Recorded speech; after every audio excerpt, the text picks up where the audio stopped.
We have built a new boat. Boat? And with this My boat, lord, for the first time, there was a meeting. we can go west. Across the Great Sea to a place called England. I already told you.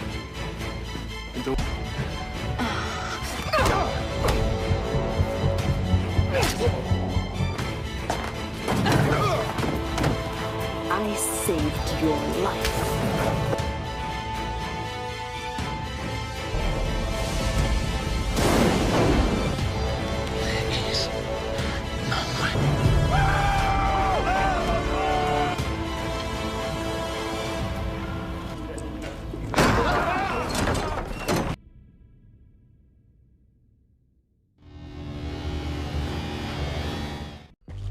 Hai, kembali lagi bersama saya di channel Jonah Visual.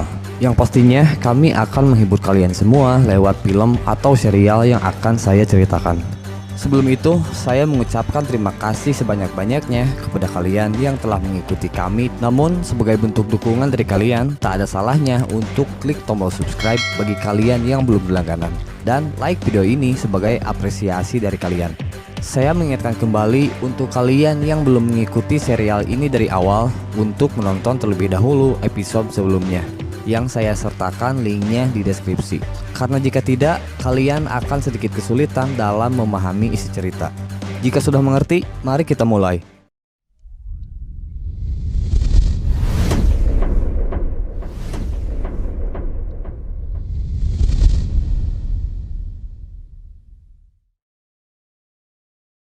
Sebelum masuk ke cerita, terakhir kita diperlihatkan Ragnar dan para awak kapalnya telah berhasil melakukan penjarahannya ke wilayah barat.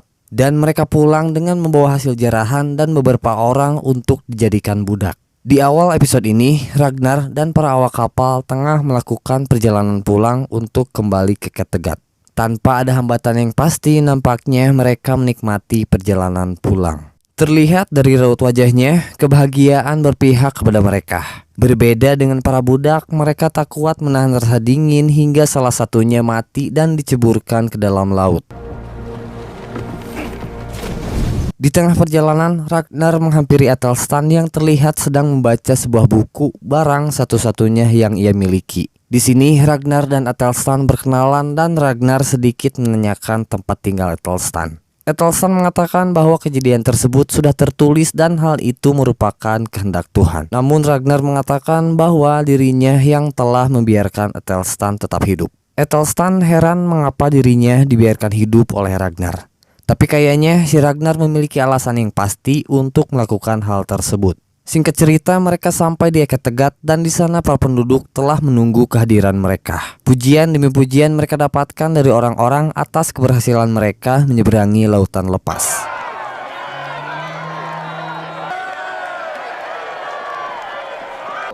And we salute and praise you.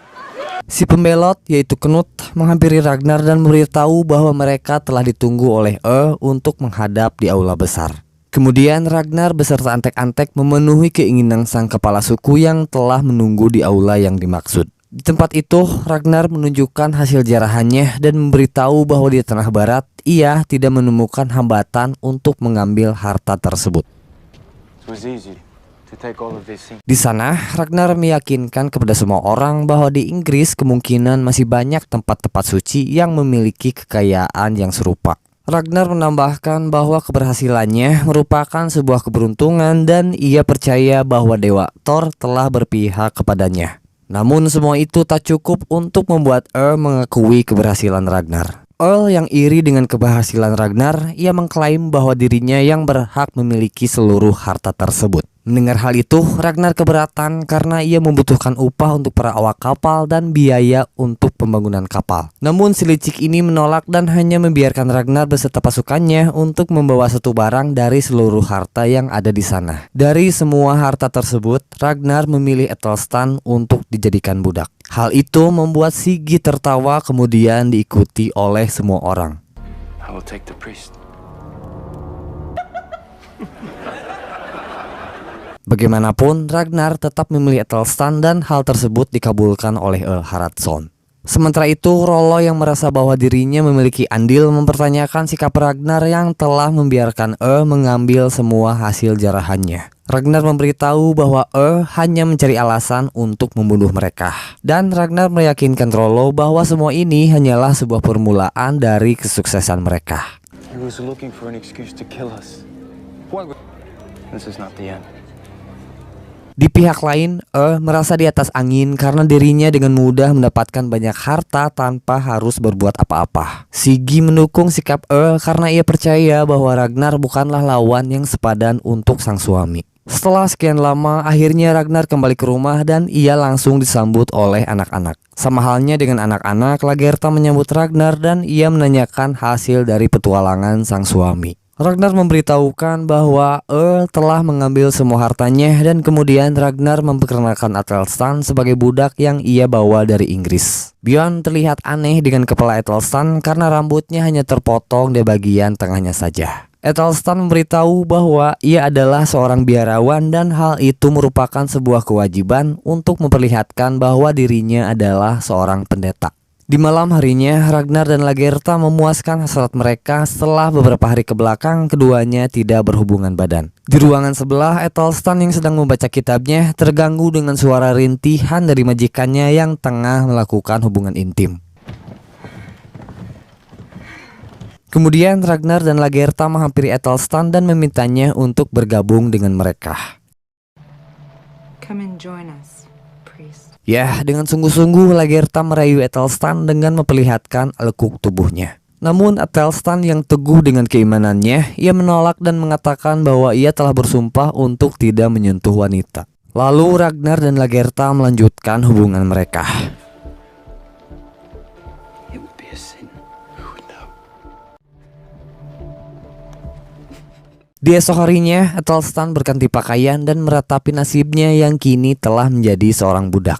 Walaupun begitu, ia merasa bersyukur karena Tuhan telah membiarkan dirinya tetap hidup. Di tempat yang berbeda, bersama asistennya mengajak seorang anak kecil ke suatu tempat untuk mengubur harta yang ia dapatkan dari hasil jarahan Ragnar beserta kawan-kawannya. Si bocah menanyakan kenapa harta itu harus dikuburkan ke dalam tanah. Memberitahu bahwa ia percaya jika setelah dirinya mati, Dewa Odin akan membiarkan dirinya menggunakan harta yang dimaksud. Namun setelah itu memerintahkan asistennya untuk membunuh bocah itu karena ia takut bocah tersebut akan membocorkan informasi terkait harta yang tersimpan di sana.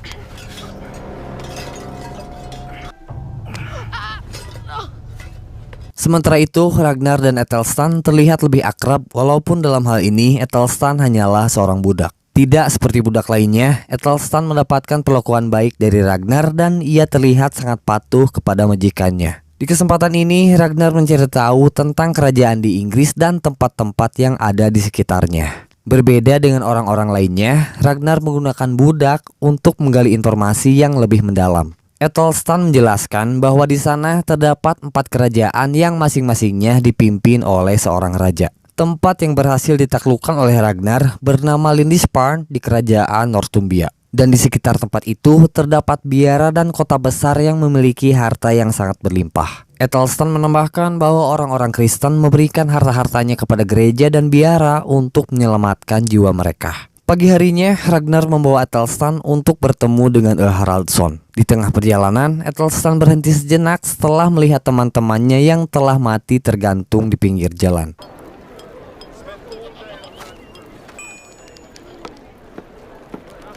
Athelstan sangat beruntung karena Ragnar memperlakukan dirinya seperti manusia biasanya. Singkat cerita, mereka telah sampai dan di sana Ragnar memberitahu bahwa ia telah menggali informasi dari Athelstan terkait kota-kota yang ada di wilayah barat. Dengan kecerdikannya, Ragnar menawarkan harta kepada yang sangat banyak asalkan ia diizinkan untuk melakukan penjarahan ke wilayah barat. Ia meyakinkan bahwa dirinya telah memiliki pengalaman yang cukup dan mengetahui informasi terkait tempat yang akan dijarah oleh dirinya. Mendengar hal itu, Athelstan mengatakan bahwa apa yang dibicarakan oleh majikannya adalah suatu kebohongan. Namun hal itu malah membuat semakin yakin bahwa di sana terdapat harta-harta yang dimaksud.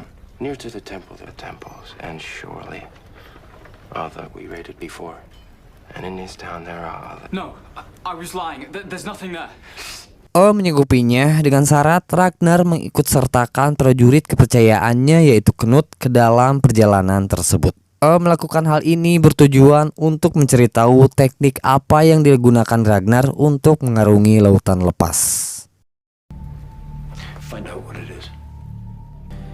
He's found a new way to navigate the sea. Di perjalanan pulang, Ethelstan terduduk dan terdiam seolah memprotes perilaku majikannya yang telah membeberkan informasi kepada Haraldsson. Sontak hal ini membuat Ragnar jengkel dan kemudian ia memotong tali yang terikat di leher Ethelstan sembari mengatakan bahwa kini Ethelstan telah bebas untuk pergi. Melihat di sekelilingnya, Ethelstan tahu bahwa jika bukan karena Ragnar, ia akan mati kelaparan dan akan terlantar seperti budak lainnya. Kemudian ia berlari menyusul Ragnar yang telah berjalan meninggalkannya. Keesokan harinya, Ragnar memberitahu sang istri bahwa esok hari dirinya akan melakukan penjarahan ke wilayah barat karena telah diizinkan oleh Haraldsson. Kali ini ia mengajak Lagertha untuk ikut ke dalam perjalanan tersebut. Namun jika keduanya pergi dari rumah, siapa yang akan bertanggung jawab dengan pertanian, peternakan, dan anak-anak? Ragnar menugaskan Ethelstan untuk bertanggung jawab selama dirinya dan sang istri pergi dari rumah. Tentunya Bjorn keberatan dengan hal itu dan merasa bahwa Ethelstan tidak pantas untuk diberikan kepercayaan sebesar itu.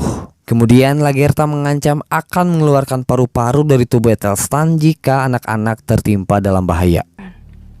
I will tear the lungs out. Singkat cerita, Ragnar, Rollo, Lagertha dan para pasukan telah bersiap untuk melakukan perjalanan ke wilayah barat. Bukan hanya mereka, Knut telah hadir untuk ikut serta dalam perjalanan tersebut. Tak lama kemudian, Knut yang sedang mengawasi Ragnar dicekik oleh Rollo karena beberapa kali terlihat menatap Ragnar dengan tatapan yang mencurigakan.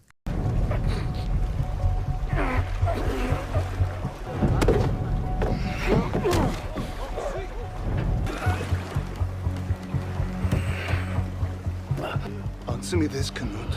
Are you really with us? Knut meminta maaf dan mengatakan bahwa ia menyesal karena telah melewatkan kesempatan untuk ikut ke dalam perjalanan sebelumnya. Dan ia meyakinkan bahwa sepenuhnya kini dirinya berpihak kepada mereka. Layar telah dikembangkan menandakan perjalanan telah dimulai. Berbeda dengan perjalanan sebelumnya, kini mereka tak menemukan hambatan dan mengetahui langkah apa yang harus mereka lakukan. Perjalanan sebelumnya menjadi pelajaran berharga yang membuat mereka dengan mudah melintasi lautan lepas tanpa kesulitan sedikitpun. Beberapa hari kemudian mereka telah sampai di salah satu tempat di wilayah kerajaan Northumbria. Sesampainya di sana, mereka disambut oleh pasukan kerajaan Northumbria yang tengah berjaga di sana. Ragnar maju dan mencoba berdiplomasi dengan salah satu utusan dari pasukan tersebut. Dengan bahasa yang telah ia pelajari dari Ethelstan, ia dapat mengerti perkataan dari utusan tersebut. Ragnar memperkenalkan bahwa dirinya adalah seorang pedagang dari wilayah timur. Utusan tersebut mengatakan bahwa untuk mendapatkan izin berdagang di sana, Ragnar harus menemui raja mereka yang bernama Ayla. Couperman. Jezus, Couperman, Jezus. We send Northmen. Yes, champion, you're willing. Geneseo. Akan tetapi Rollo tak ingin berkompromi karena ia curiga bahwa pasukan tersebut akan menjebak mereka. Terus-menerus Rollo berbicara dan menghasut teman-temannya untuk menyerang pasukan tersebut. Hal itu membuat pihak lain bertanya-tanya karena melihat gelagat aneh dari Rollo yang berbicara terus-menerus. Sampai pada akhirnya Rollo mulai menyerang dan pertarungan pun tak terelakkan.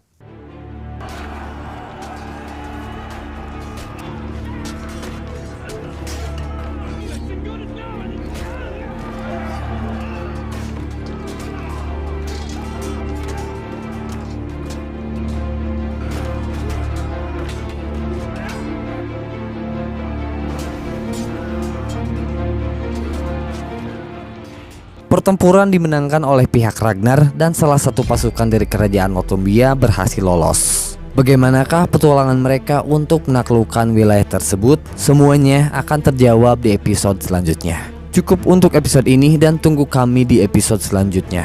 Terima kasih telah menonton video ini sampai selesai. Assalamualaikum warahmatullahi wabarakatuh.